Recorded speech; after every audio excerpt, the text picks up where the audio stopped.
आज के समय में जो बाइडन और शी जिनपिंग को एक तानाशाह लीडर माना जाता है, लेकिन 90s के दशक में ये उपाधि सिर्फ एक इंसान के पास थी और वो था एडोल्फ हिटलर, जिसने वर्ल्ड वॉर 2 की शुरुआत की थी और इसका बहुत सी कंट्रीज के ऊपर कब्जा था और इसकी आर्मी उस समय की सबसे पावरफुल आर्मी थी। तो फिर कैसे हिटलर वर्ल्ड वॉर 2 में हार गया और इसने खुद को गोली क्यों मार ली और इसके पीछे की पूरी हिस्ट्री क्या है, आइए समझते हैं। The whole world is against Hitler. We shall never surrender! How did world war 2 started? देखिए, इस कहानी के दो फेजेस हैं। फर्स्ट फेज है फोनी वॉर और दूसरा है मेन वॉर। फोनी वॉर का मतलब होता है एक झूठ मूठ की वॉर, जिसमें Adolf Hitler Italy, Hungary, Austria जैसे कई अपने पड़ोसी देशों के ऊपर कब्जा कर चुका होता है। हालांकि जब ये पोलैंड की तरफ बढ़ रहा होता है, यूके जर्मनी को एक चेतावनी देता है कि अगर वो पोलैंड के ऊपर चढ़ाई करेगा तो उसके खिलाफ एक वॉर डिक्लेयर कर दी जाएगी, जिसे हिटलर इग्नोर कर देता है। जिसके बाद यूके इस वॉर को ऑफिशियली डिक्लेयर कर देता है और फिर इसके साथ फ्रांस, कनाडा, न्यूजीलैंड जैसे कई देश जुड़ जाते हैं। हालांकि जर्मनी सिर्फ एक हफ्ते के अंदर आधे पोलैंड के ऊपर कब्जा कर चुका होता है और आधा हिस्सा पोलैंड का सोवियत संघ को मिल जाता है, क्योंकि उसका कहना था कि पहले पोलैंड सोवियत एम्पायर का ही हिस्सा था। अब बचते हैं फ्रांस और यूके। तो जब हिटलर की नजर फ्रांस के ऊपर पड़ती है तो फ्रांस अपने बॉर्डर पर एक दीवार खड़ी कर देता है और इस वॉर को बैटल ऑफ फ्रांस कहा जाता है, जिसमें नाजी सेना 3 ग्रुप में होती है, ए, बी और सी। जिसमें बी ग्रुप का काम होता है कि वो नीदरलैंड के ऊपर हमला करे और ये बेल्जियम से होते हुए अलाइड फोर्सेस का सामना करे, और सी का काम था कि वो मैग्नॉट लाइन के ऊपर हमला करे और ये सिर्फ एक डिस्ट्रैक्शन था, क्योंकि मास्टर प्लान ए का काम था कि वो आर्डेनस फॉरेस्ट, जहाँ पर फ्रांस का कोई भी प्लान नहीं था, क्योंकि उन्हें लगता था कि जर्मन सेना यहाँ से नहीं आ सकती है। लेकिन फिर जर्मन आर्मी उस जंगल से होते हुए ग्रुप बी के साथ जाकर जुड़ जाती है और इस समय अलाइड फोर्सेस मतलब ब्रिटेन और फ्रांस की सेना 3 तरफ से घिर चुकी होती है और यहाँ पर 4 लाख से भी ज्यादा ट्रूप्स होते हैं, जिन्हें टंकर के बीच की तरफ आने को कहा जाता है। और इस समय जर्मन आर्मी इन लोगों के ऊपर 2 तरीकों से हमला कर रही होती है, पहला अपने एयरक्राफ्ट की मदद से और दूसरा उनकी आर्मी से। और इन 4 लाख ट्रूप्स को 3 तरीकों से बचाया जाता है, पहला ब्रिटेन की एयरफोर्स से, दूसरा आम सिविलियंस की बोट से और तीसरा इनकी खुद की मदद से। और इस प्लान में सक्सेसफुली 3 लाख लोगों को बचा लिया जाता है। लेकिन फिर 22 जून 1940 को फ्रांस हिटलर के सामने सरेंडर कर देता है और यहीं से इस वॉर का दूसरा फेज मतलब मेन वॉर चालू हो चुकी होती है, क्योंकि अब यूरोप में सिर्फ 4 बड़े देश बचते हैं, जर्मनी, सोवियत संघ, ब्रिटेन और अमेरिका। अमेरिका इन सब चीजों से पीछे रहता है और सोवियत की हिटलर के साथ एक पीस एग्रीमेंट साइन होता है। तो अब बचता है ब्रिटेन, जहाँ पर यहाँ के प्रधानमंत्री नेविलिन चैम्बरलिन अपने पद से इस्तीफा दे देते हैं, क्योंकि वो इतने सारे देशों को हिटलर के प्रकोप से नहीं बचा पाते हैं। और फिर यहाँ के नए प्रधानमंत्री बनते हैं विंस्टन चर्चिल, जो कि अब हिटलर का सामना करने वाले थे। अब क्योंकि यूरोप के लगभग सभी देश जर्मनी के कब्जे में थे, तो विंस्टन चर्चिल एक बयान जारी करते हैं। तो अब ये तय हो जाता है कि ब्रिटेन और जर्मनी के बीच एक वॉर होने वाली है। अब जर्मनी ब्रिटेन से लड़ने के लिए ऑपरेशन सी लायन, जिसमें ये सोचा जाता है कि ब्रिटेन के ऊपर हमला कैसे किया जाए, क्योंकि लैंड से तो कोई कनेक्शन नहीं बनता है और ये ब्रिटेन का एक बहुत ही बड़ा बेनिफिशियल पॉइंट था। और नेवी से हमला नहीं किया जा सकता, क्योंकि ब्रिटेन की नेवी काफी पावरफुल है कंपैरिजन टू जर्मन नेवी। तो हवा से हमला करने का प्लान बनाया जाता है और ये हमला चालू भी हो जाता है, जिसमें 24 अगस्त 1940 की रात एक जर्मन पायलट गलती से लंदन पर बॉम्ब गिरा देता है, जिसमें बहुत सारे सिविलियंस मारे जाते हैं। और फिर रिवेंज लेने के लिए ब्रिटेन भी जर्मनी के बर्लिन शहर पर बॉम्ब गिराना चालू कर देता है और फिर हिटलर अपने शहरों को बर्बाद होता देख पूरे लंदन को बर्बाद करने की ठान लेता है। और फिर 15 सितंबर 1940 को हिटलर ऑल आउट अटैक का ऑर्डर दे देता है, जिसमें लुफ्टवाफे के 1000 से भी ज्यादा फाइटर जेट होते हैं और इनके सामने रॉयल एयरफोर्स के सिर्फ 630 एयरक्राफ्ट खड़े होते हैं। और ये काफी टफ फाइट रहती है, जिसमें रॉयल एयरफोर्स सक्सेसफुली लुफ्टवाफे के 60 से भी ज्यादा फाइटर जेट गिरा देती है और अपनी तरफ से सिर्फ 29 खोती है। सक्सेसफुली ब्रिटेन हिटलर को रोकने में कामयाब हो जाता है, लेकिन कैसे? देखिए,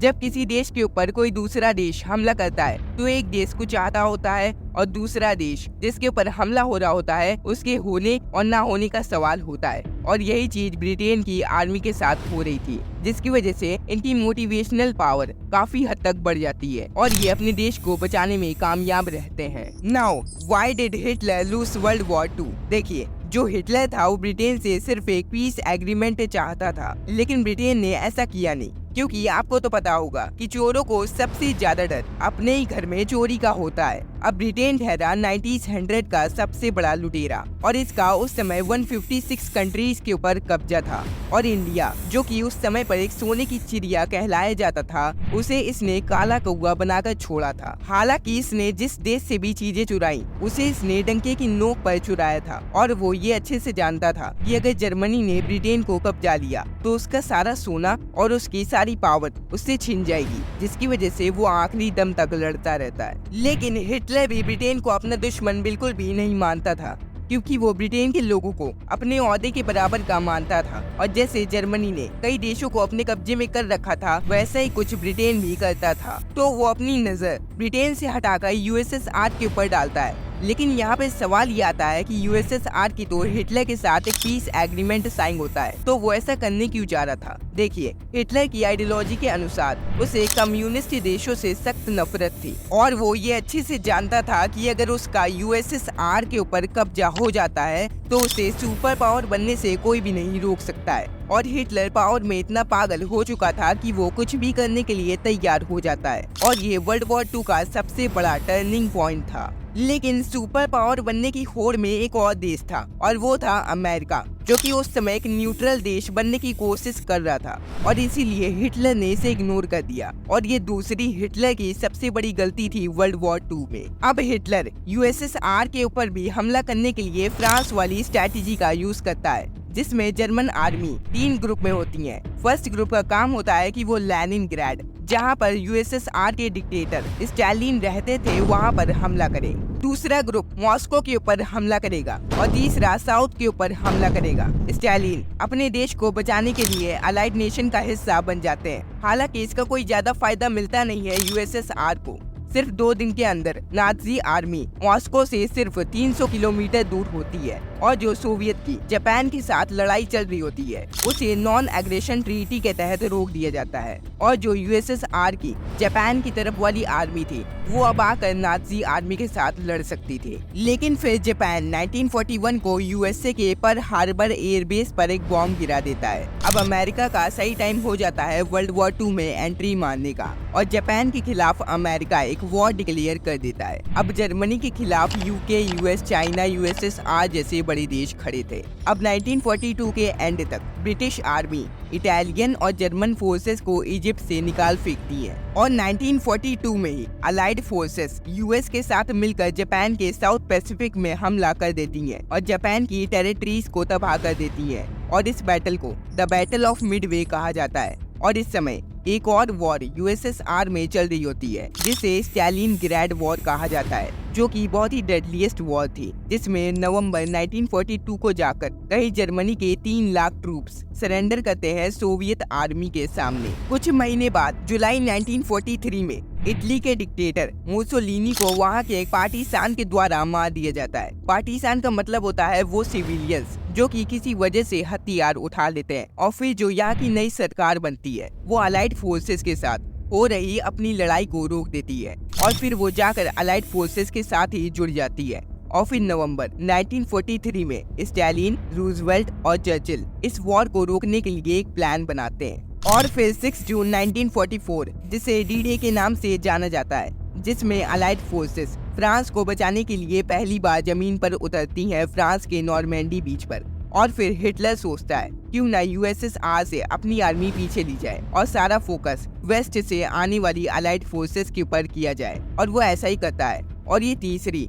हिटलर की सबसे बड़ी गलती होती है वर्ल्ड वॉर 2 में। लेकिन फिर यूएसएसआर सिर्फ 2 महीनों के अंदर ही अपनी जमीन के साथ साथ पोलैंड, स्लोवाकिया, हंगरी, रोमानिया जैसे देशों को भी अपने अंदर ही ले लेता है और इस समय अलाइड फोर्सेस फ्रांस के ऊपर साउथ से भी लैंड कर जाती है और फिर बहुत सारी कंट्रीज अपने देश से जर्मन फोर्सेस को बाहर निकाल फेंकती है और इस समय जर्मनी पर 3 तरफ से हमला हो रहा होता है। अब हिटलर अपना आखिरी मेजर प्लान बनाता है जिसे कहा जाता है द बैटल ऑफ बल्ज और इस प्लान के मुताबिक पहले तो जर्मन आर्मी आर्डेनेस फॉरेस्ट से अलाइड फोर्सेस को बाहर निकालेगी, जिसके बाद अलाइड फोर्सेस पहले तो जर्मनी पर बॉम्बिंग करना चालू कर देते हैं और फिर फरवरी 1944 को क्रीमिया में एक याल्टा कॉन्फ्रेंस होती है जिसमें ये कहा जाता है कि जो भी देश जर्मनी के अगेंस्ट वॉर डिक्लेयर करना चाहता है तो वो इसके साथ जुड़ सकता है और फिर Turkey, Egypt, Saudi Arabia all total 12 countries Germany के अगेंस्ट हो जाती हैं। Now why did Hitler commit suicide? देखिए, जैसे जैसे अलाइड फोर्सेस आगे बढ़ती हैं वैसे वैसे उनको हिटलर के होलोकॉस्ट कैंप के बारे में पता चलता है जहाँ पर जूइश लोगों को गैस चेम्बर में डालकर या बॉम्ब से उड़ाकर मार दिया जाता था। बेसिकली जूइश एक अलग धर्म के लोग थे जिनके हिटलर पहले तो खिलाफ नहीं था, लेकिन जब वर्ल्ड वॉर 1 होती है तो हिटलर इनके खिलाफ हो जाता है और फिर जब वो अपनी सत्ता में आता है तो वो लाखों जूइश लोगों को बेरहमी से मौत के घाट उतार देता है। आगे चलकर अलाइड कंट्रीज ये एक्सेप्ट करती है कि जर्मनी के आम शहरों पर बॉम्बिंग करना एक गलत फैसला था जहाँ पर लाखों सिविलियंस मारे गए थे। जब हिटलर को ग्राउंड पे ही जाकर मारा जा सकता था तो ऐसा करने की क्या जरूरत थी। अब जो वर्ल्ड वॉर 2 के लास्ट 4 महीने थे ये थे ब्लीडिंग लाइक वाटर, क्योंकि इस समय हर रोज 30,000 से भी ज्यादा लोग मारे जा रहे थे। मई 1945 जर्मनी की कैपिटल बर्लिन को यूएसएसआर आर्मी के द्वारा कब्जा लिया जाता है। अब हिटलर बहुत ही डिप्रेस हो जाता है क्योंकि जैसे इटली के डिक्टेटर मुसोलिनी को मारने के बाद उसकी डेड बॉडी को जगह जगह पर टांग दिया गया था, उससे भी बुरा हिटलर के साथ होने वाला था। हिटलर को मारने के बाद उसके टुकड़े टुकड़े कर दिए जाएंगे और उसकी बॉडी पार्ट्स को चौराहों पर टांग दिया जाएगा। तो मरने से पहले हिटलर अपने एसएस फिजिशियन वार्नर हेस से पूछता है कि सुसाइड करने के सबसे अच्छे तरीके कौन से हैं, तो वार्नर उसे पिस्टल और पॉइजन के बारे में बताते हैं और फिर 30 अप्रैल 1945 को हिटलर सुसाइड कर लेता है। 8 मई 1945 को जर्मनी सरेंडर कर देता है। अब जर्मनी को 2 हिस्सों में बांट दिया जाता है, ईस्ट जर्मनी और वेस्ट जर्मनी। ईस्ट जर्मनी के एक बड़े हिस्से से बनाया जाता है पोलैंड। बहुत सारे देशों के बॉर्डर वापस से ड्रॉ किए जाते हैं और इस समय जो आप यूरोप का नक्शा देखते हो वो वर्ल्ड वॉर 2 की वजह से ऐसा दिखता है। अब जो जर्मनी की नई सरकार बनती है वो फ्रांस, इटली, ब्रिटेन जैसे देशों के साथ हाथ मिला लेती है। जर्मनी इनके साथ अपना ट्रेड बढ़ा देता है और साल 2000 में यूरोपियन यूनियन बनता है और ये यूरोप के सभी देश के बीच में लगने वाले बॉर्डर को हटा देता है और इसीलिए आप यूरोप के एक देश में जाकर कई देशों में घूम सकते हो। और वर्ल्ड वॉर 2 की ही वजह से United nation, IMF, world bank, NATO की भी स्थापना की जाती है जिससे आगे यूरोप में कोई ऐसी वर्ल्ड वॉर ना हो। लेकिन अभी भी वर्ल्ड वॉर 2 खत्म नहीं हुई थी क्योंकि जर्मनी के सरेंडर करने के बाद जापान 2 महीने लगा देता है सरेंडर करने में और इसे सरेंडर करवाने के लिए